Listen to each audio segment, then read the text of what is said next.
জানতে হচ্ছে, উপায় নেই। আমার স্ত্রী, আমার সন্তান আমার অপেক্ষা করে তারা বসে আছে, আমি তাদের জন্য খাবার নিয়ে যাব।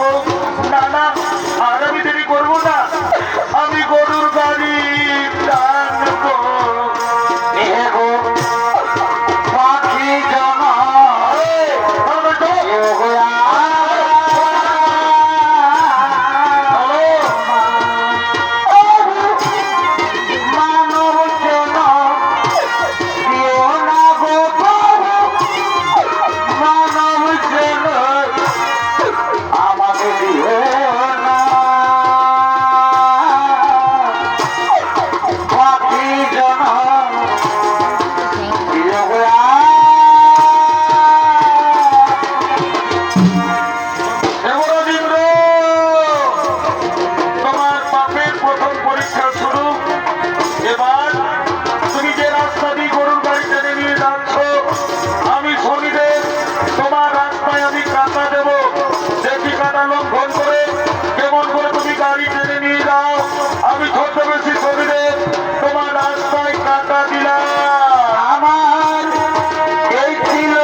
আমি যে রাস্তা দিয়ে গরুর গাড়ি টেনে নিয়ে যেতেছিলাম, পরিষ্কার রাস্তায় কাটা এলো কোথা থেকে, আজ আমার পায়ে কাটা লাগলো, আমার সবজির কত ক্ষতি হয়ে গেল।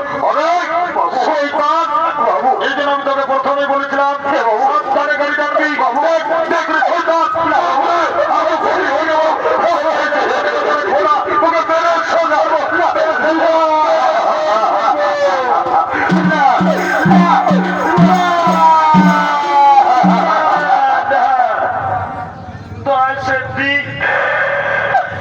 তুমি আমার বাবাকে মেরো না গো, জানো সেটি আজ আমরা 3 দিন কিছু খাবার খেতে পাইনি।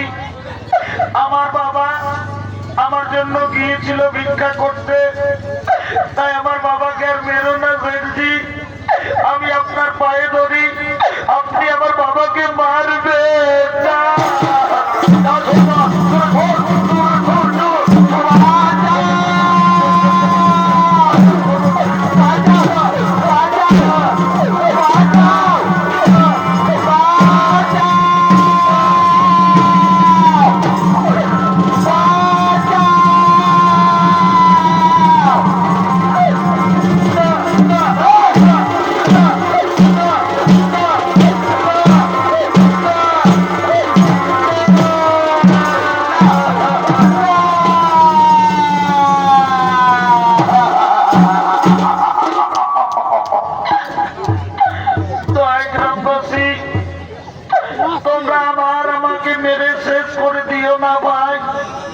জানো গ্রামবাসী, এটা হলো আমার স্ত্রী আর এটা হলো আমার সন্তান।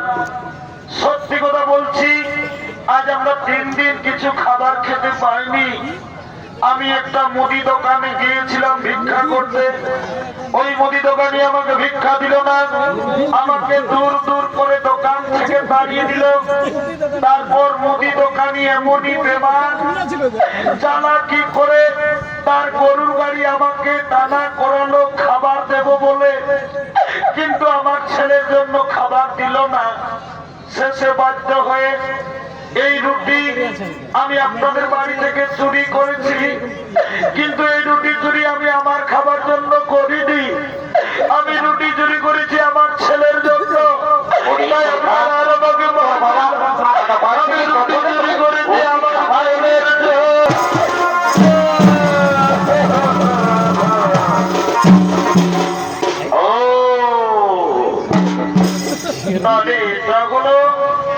তোমার স্ত্রী, ওরে বাবা রে বাবা, ভিখারির স্ত্রী আবার কত সুন্দরী বাবা, আর এটা হলো তোমার সন্তান। তুমি এদের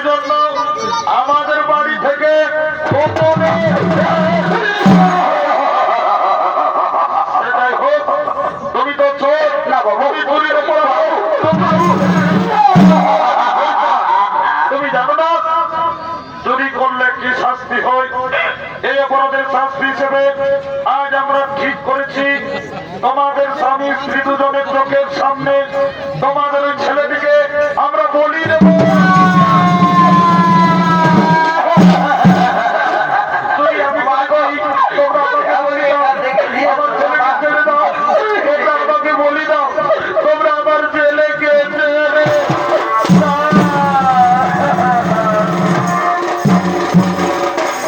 গ্রামবাসী, আমি সন্তানের অভাগী মা।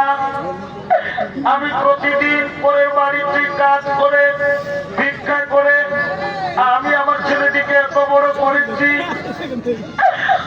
আমার স্বামী চুরি করেছে, অপরাধ করেছে আমার স্বামী। এই অপরাধের শাস্তি তোমরা আমার ছেলেকে বলি দিও না। যদি বলির প্রয়োজন, আজ আমি মা হয়ে মাথা পেতে দিলাম, তোমরা আমাকে বলি দাও, আমার ছেলেকে ছেড়ে দাও, আমার স্বামীকে তোমরা ছেড়ে দাও। শোনো ভাই, সোজা আঙুলে কোনোদিন ঘি উঠে না। আমার কথা শোনো, এই স্বামী স্ত্রী দুজনকে দুটি গাছে বাঁধো, তারপর এদের ছেলেকে এদের চোখের সামনে আমরা বলি দেবো। যাও